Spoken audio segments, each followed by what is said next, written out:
Think you have it all figured out? Most leaders never do. In fact, the best leaders are those that never stop learning, never stop developing. Leadership and lifelong learning, coming up right now on The Leadership Voice.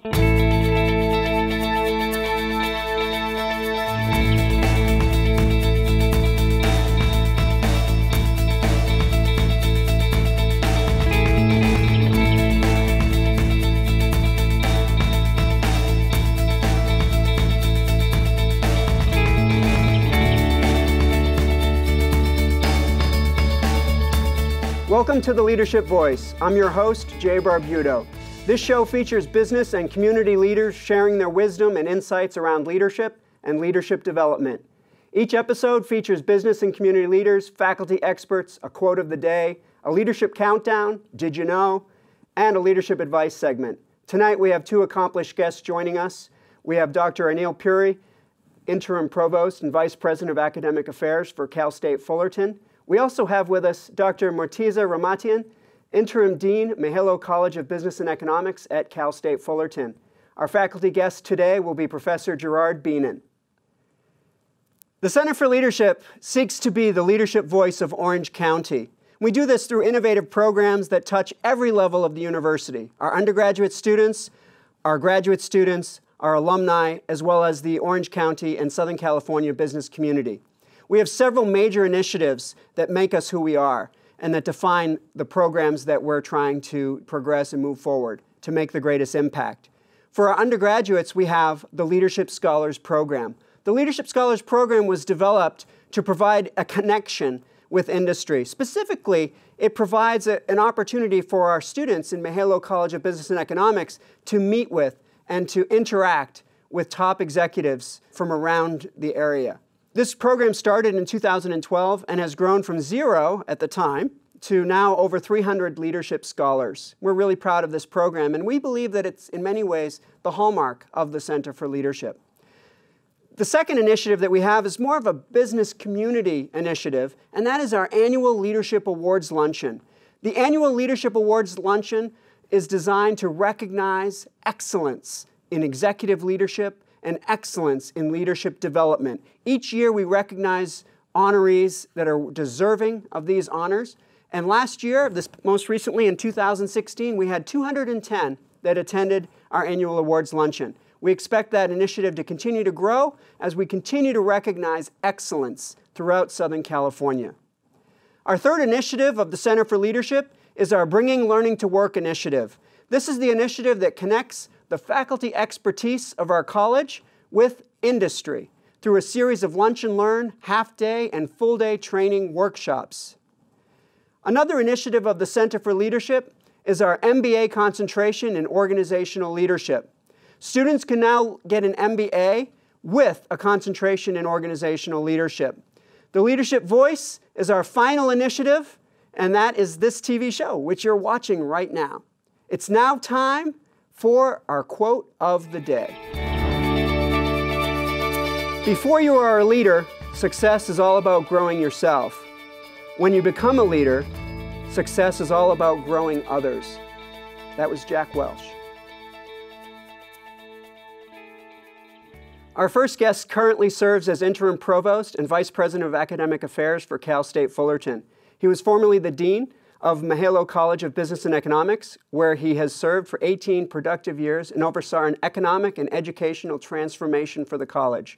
He is also well known for his role in the Orange County Business Council and Cal State Fullerton's collaboration of the Dean's Economic Forecast, an annual event that attracts over 1,000 business professionals. It is with great pleasure that I introduce Provost Anil Puri. Dr. Puri, a lot of people may not know exactly what a provost does. Could you take a moment and please share what are the key responsibilities of the provost at Cal State Fullerton, and what excites you most about this role? Provost leads the academic side of the university, which is 2/3 of the university, if you include all the students, the faculty, the staff. In addition to that, when the president is away, the provost serves in her behalf. So basically, the provost works for the faculty and works for the president in helping president fulfill her vision and in helping faculty and staff do their best to achieve their best and for the success of our students. So Provost has a very interesting and important role, and I'm thrilled to be in that role. It's exciting to see our faculty do well, see our students succeed, and see Cal State Fullerton achieving greater heights. You've been here now at Cal State Fullerton over 30 years. So in that time that you've been here, what do you believe has changed the most in terms of what is required of industry leaders through these years? No, industry has changed a great deal in the last 30 years. Just look at technology, the role of technology, how all of our daily lives, whether it's personal or professional life, have changed. Industry is responding to both globalization and changes in technology. So people the industry looking for today have to be a lot more skilled. They have to have a much better understanding of not only tools, but also how industry functions at various levels. So it is no longer possible to go with a high school degree and hope to do well in industry, especially if you want to move up the organization. So I think the level of knowledge and skills required is a lot more higher today than it was 30 years ago. How has leadership evolved during your administrative career? Specifically, how has your leadership evolved during your administrative career? Well, I've learned my leadership on the job, having been here a long time. Yeah. And as your quote mentioned earlier today, you start with your personal success, but the leadership is about other people's success. Leadership is about getting people organized and motivated for a common purpose. Mm-hmm. And I learned that over time, establishing a vision for Mihaylo College of Business, getting faculty and staff to be excited, feel proud about their mission, and then getting organized to do things that we need to do to reach our goal, to reach our ambitions. So I think leadership all about other people, really, rather than your own skills. Yeah, that's great. One of the exciting things about your role at Mihaylo College of Business and Economics when you were dean is the creation of the Centers of Excellence. And specifically, the Center for Leadership is one of the youngest of those centers of excellence. Could you talk a little bit about the earliest conversations with business community leaders that resulted in the launch of the Center for Leadership? Sure. We have had leadership courses in our curriculum for a long time, mm-hmm. both at the undergraduate level and the graduate level. But we never really had a focus on leadership per se. And so the Center for Leadership was created to provide that focal point, not only for our curriculum, but also for our faculty to do research, to provide expertise for faculty to outside world, to the industry leaders, because they're clamoring they need the help and training. So Leadership Center was created with those goals in mind, both internally providing a focus for leadership, as well as making our expertise available to the industry folks. And how did your original vision for the center compare to what the center has now become? Center has done quite well, actually. I'm very impressed with the progress that has been made in both areas, as I said, internally making our students more aware, more skilled in leadership skill that they have, and also reaching out to the industry. Center has created a very impressive board of advisors. It has several initiatives, several programs, and I look forward to more of that, because I think more of our students need to have training in leadership. They need to understand the essentials of leadership. And it has to be throughout the student body, not just for a small number of students. I think we have work ahead of us. Similarly, reaching out to the industry. I see Center of Leadership becoming the place to go to when business people, when industry wants to have training of any kind of leadership skills. We are on our way. We're moving up there, but there's a lot more work ahead of us. Thank you, Provost Puri, for joining us today and for sharing your insights and telling us more about the genesis of the Center for Leadership. It's been a real pleasure to have you on the show today, and also the Cal State Fullerton community is lucky to have such a dedicated and talented leader such as you guiding us. Okay. Thank you, Jay, and I congratulate you for leading a center. And you've done a wonderful job from its inception. You're the first and the only director so far, and I look forward to watching you be successful in the future years. Now it's time for Did You Know? Did you know U.S. News & World Reports estimates that the average starting salary for bachelor's degrees in business is $50,000 per year, but the average starting salary for MBAs approaches $90,000 per year. So it really does pay to learn. We'll be right back after this message.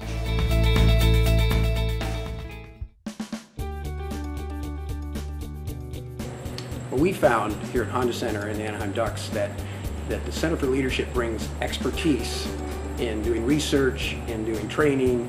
The faculty that has come and given the training to our employees does all the research themselves. They're not pulling this information off the shelf. They're out there researching themselves, talking from firsthand experience, and it brings such a level of competency that we, again, don't find from other trainers that are on the market. Well, simply put, is what really differentiates and distinguishes Fullerton and the Center for Leadership really is your expertise. You guys are able to create customized content for our business based on true research. The faculty from Cal State Fullerton, obviously they're professors of their field. They have deep knowledge and research, but also, aside from the theory, they really bring in some practical examples, and they bring in a lot of interactive activities. The Bringing Learning to Work initiative is our way of meeting the needs of Orange County businesses and communities.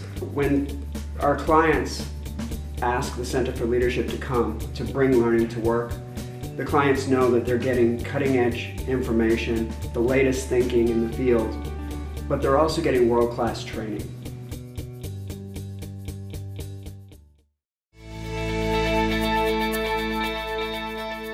Welcome back. It's now time for the Leadership Countdown. Every show here on the Leadership Voice, we will share with you a list of leadership interests that relates to the topic of this episode. Today's topic is lifelong learning, and so we have a top 10 list. Today are the top 10 reasons to do an MBA. This is published by postgrad.com, and here they are. So the top 10 reasons to do an MBA. Number 10, personal development. We all want to get better. Number 9, enhanced communication skills, something we all should work to continuously improve. Number 8, enhancing our knowledge. It's good to learn new things. Number 7, worldwide recognized credential. Everyone knows what an MBA is. Number 6, increased credibility. People will listen to someone with an MBA. Number 5, flexibility. Most MBA programs are increasingly more flexible, so you can fit them around busy schedules. Number 4 on our list of the top 10 reasons to do an MBA is that it's ideal for networking. What a great way to meet new people and to build your own network.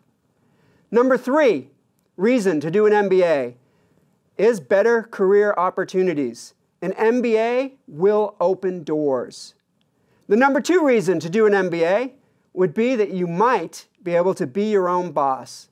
Many MBAs start their own companies. And the number 1 reason to do an MBA is high salary potential.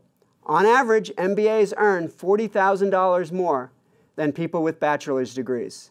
So this has been your Leadership Countdown.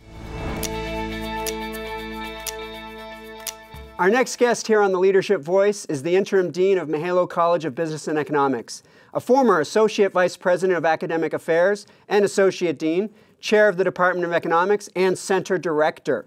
Please welcome with me a great leader and a great person, Dean Morteza Rahmatian. Thank you. Dean, welcome to the show. Thank you for inviting me. We're so glad you could be here. Glad to be here. Now, you've been at Cal State Fullerton for 28 years now. Yes. First as a faculty member, and then 7 years as Director of the Center for Economic Education, 8 years as Chair of the Department of Economics, 3 years as Associate Dean of our college, 2 years as Associate Vice President of Academic Affairs, and now you're celebrating your 1-month anniversary as our interim dean for Mihaylo College of Business and Economics. That's correct. So for all those out there that don't know what actually a dean is responsible for, could you briefly explain to our audience what is the role of the dean? The dean is technically executive officer of the college. And in that capacity, he or she manages the departments and centers and alike. In our college of business, we have 6 departments and 15 centers of excellence. And in all capacity, dean is responsible in their operation. One of the biggest responsibility of every dean is in basically retention, promotion, and tenure of the faculty. That's a huge responsibility for the college, because once we commit ourselves to a faculty, that is in most cases a lifetime commitment. So we need to make sure we have the right person, right leaders in place, and make sure that the faculty that we select are here to stay and are here to help us in our mission and our vision and our direction. So dean basically delegates many of the responsibilities to the department chairs and others, but overall, he or she is responsible for every decision that is made and every direction that we take. Well, it sounds like a great and exciting and very important role in the college, and we're glad you're in that role. Thank you. So as you reflect on your career at Cal State Fullerton, now you've been here 28 years, how has your leadership philosophy evolved during that time? You know, what is the biggest change in your own leadership style that you've observed through the years? Leadership is about taking a risk and when to take it. And your skills cannot get outdated, because if it does, then leaders can become followers. Yeah. Leaders should not be afraid of hard work, should be patient, should have a great vision, sound vision, and also make difficult and hard decisions. Over the time that I served in this capacity at Cal State Fullerton and other institutions, we've seen changes. The biggest change that we saw over my time is information technology. That changed everything, the way we work, the way we communicate, the way we basically live. And as a leader, you need to invest in your skills and upgrade your skills to make sure you can adapt and adjust to the new vision and new method of life. And this is one of the things that a good leader, in my opinion, should not be afraid of, and should accept the change and not be afraid of asking and learning. So as a new leader, to stay as a leader, you always have to be current. And that's one of my mission and vision that I always follow. So you're always learning and you're always developing. I'm always learning. I usually call myself, I'm a student of life. That's so great. I try to learn. So what have you learned now, as you look back at your career, that you wish you'd known 20 years ago? You can't make everybody happy. Basically, you should feel comfortable for being uncomfortable. If you make an uncomfortable decision and you're not happy about it, then you're not set to do this. As a leader, I basically should be transparent, should be collaborative, engaging, inspiring, and have forward thinking. I use an example as a teacher. If you're as a teacher in a classroom, you make everybody happy, 100% of your students are happy with you, then you are doing something wrong.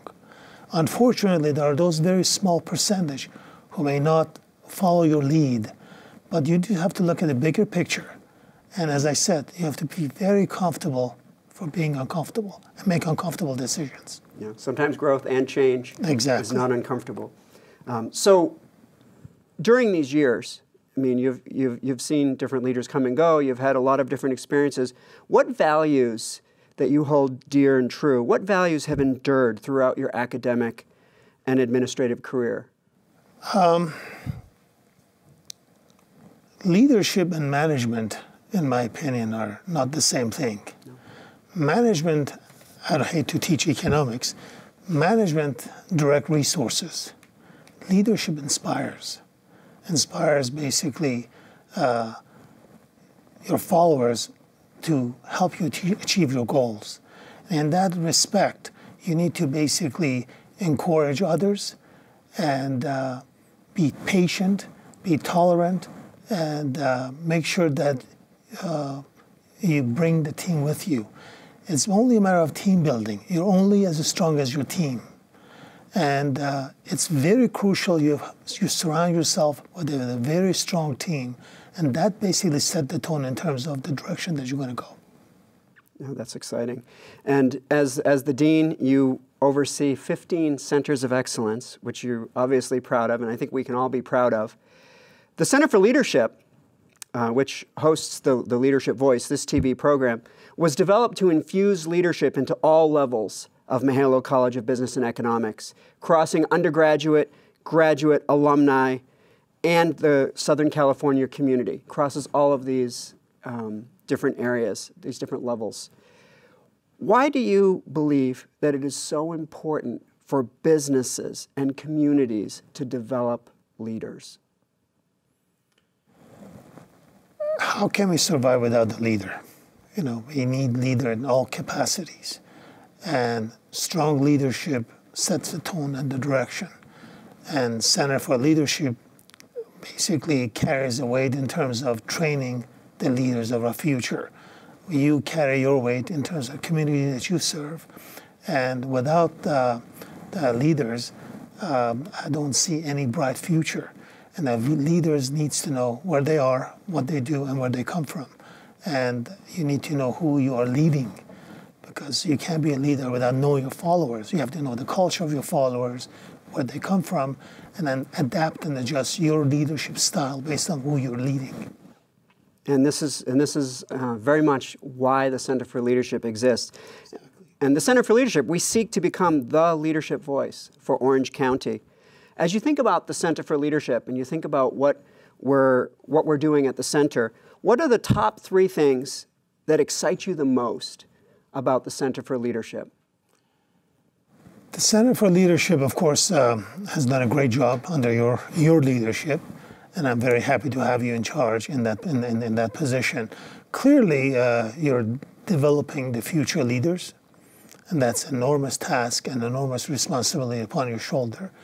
In addition to that, the second thing is there's always room for training. You can always train the existing leaders. That doesn't mean we're done.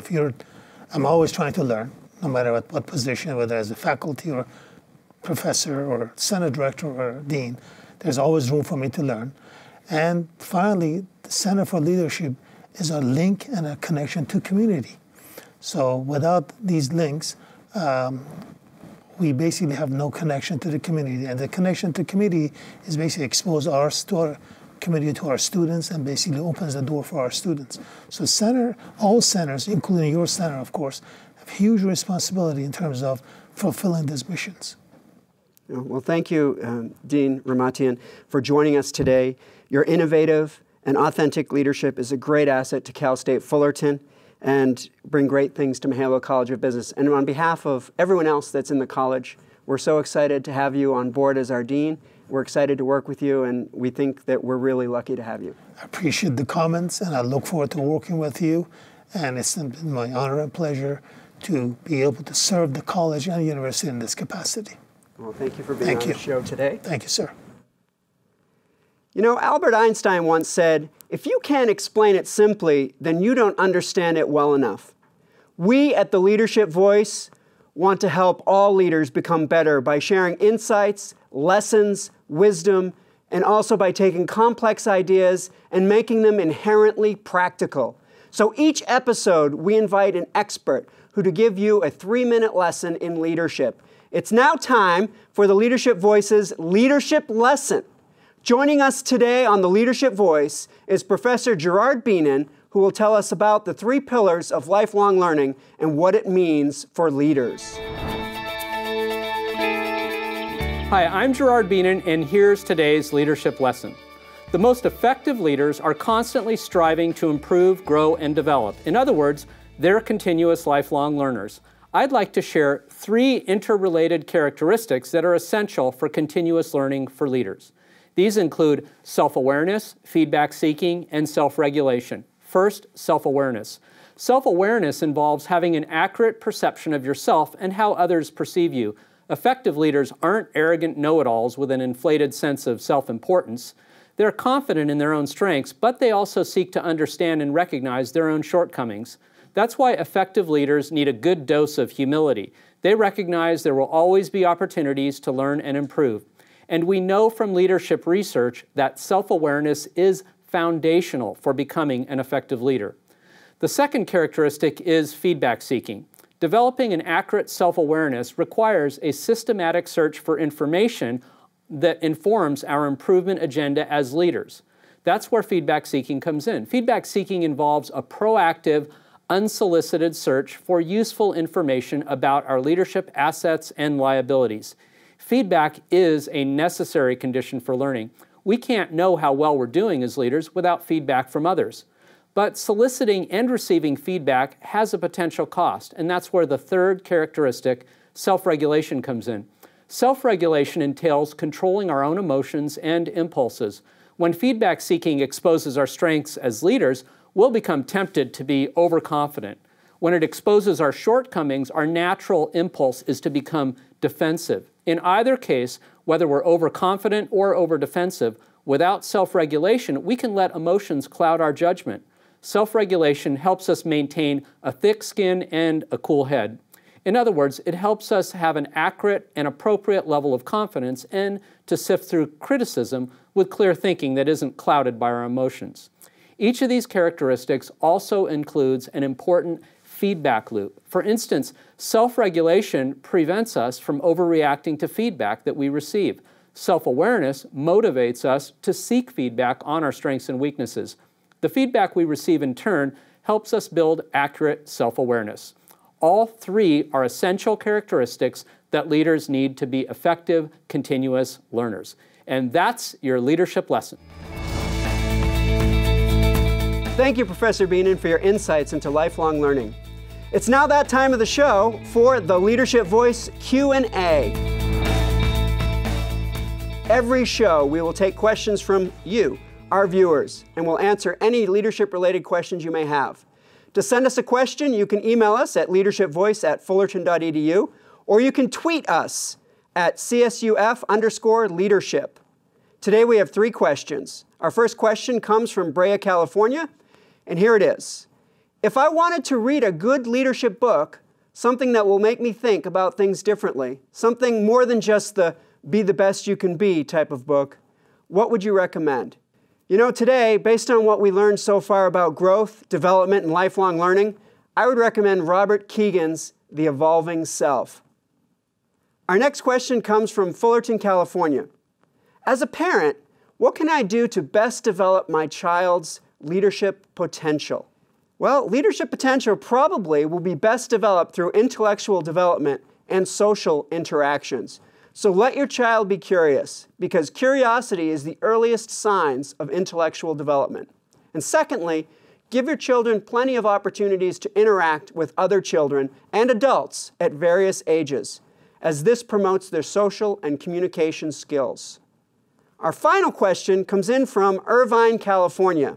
What is one characteristic of leadership that most great leaders have in common? Well, here's your answer. There are so many characteristics that can make a person excel in a leadership role. But if I were to think of just one characteristic that will make a leader stand out and really shine, it's listening. The best leaders you will ever meet listen to you. They will listen to those around them. There are 5 senses that people can use, but the sense of hearing is the most important sense that you will want to become a great leader. This has been the Leadership Voice Q&A. If you have a question or need advice, send it to us by email or Twitter, leadershipvoice@fullerton.edu, or you can tweet us at CSUF_leadership. This wraps up our television show today. Thank you especially to all of our special guests, Provost Anil Puri, Dean Morteza Rahmatian, and our special faculty leadership lesson from Professor Gerard Beenen. Next time, we have 2 chief executives. We have Todd Talbot, president of Fluidmaster, and Joe Hensley, market president of US Bank. Plus, we will have another special leadership lesson another leadership countdown, and lots more worth tuning into the show. I'm Jay Barbuto, and we will see you next time right here on The Leadership Voice.